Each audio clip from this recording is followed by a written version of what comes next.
Jeste li ikada objesili običnu kuhinsku spužvu na granu drveta? Ili možda na vrata ili prozore? Kad sam saznao zašto ovaj trik djeluje, odmah bi bilo jasno zašto ga toliko ljudi koristi. Pratite pažljivo jer postoje 3 detalja koje većina ljudi napravi pogrešno, a upravo oni odlučuju hoće li trik uspjeti. Trebat će vam obična kuhinska spužva, može biti potpuno nova, ali možete iskoristiti i staru koju ste mislili baciti. Nije važno hoće li biti mala ili velika. Prvo uzmite nešto oštro i probušite malu rupu kroz vrh spužve.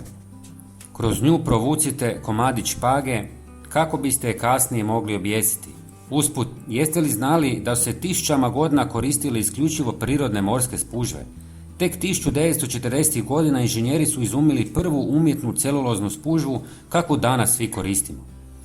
Sada pripremimo tekućinu.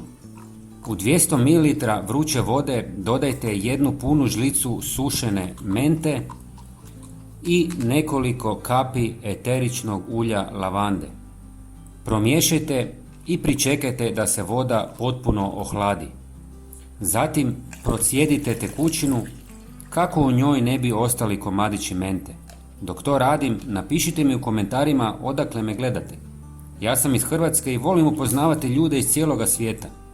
Zatim ulijte još 200 ml običnog alkoholnog octa i sve dobro promiješajte.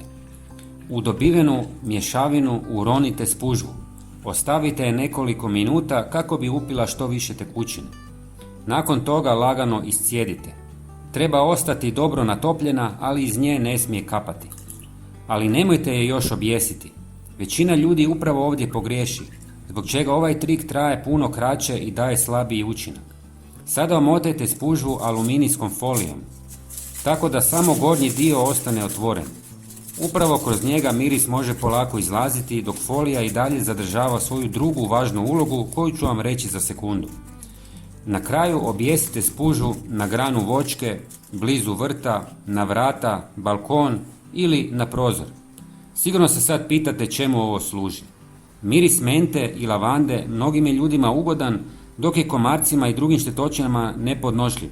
Ocad dodatno pojačava intenzitet mirisa i pomaže da se on dulje zadrži u spužvi.